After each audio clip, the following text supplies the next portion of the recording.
How to change heart color on Instagram. Hello everyone, welcome to the channel. I'm Emily and I'm here to help you out today. So without any delay, let's get started. Now make sure that you have an updated version of the Instagram application on your device. So just go and look for Instagram. Now as you can see, it is updated to its latest version. I'm going to tap on open and it will lead me to the home page of Instagram application. After that, what you have to do is just go to your DM section and just tap on any of the profile that you want to send the message to.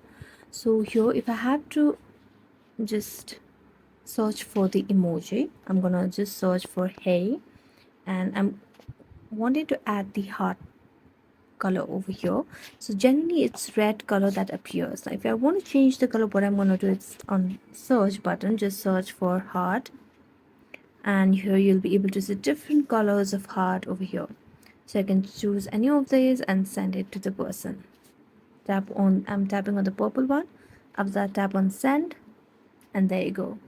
So thank you so much for watching this video. If you enjoyed it, don't forget to like, subscribe and hit the bell notification for more updates. That's it for today, and see you next time.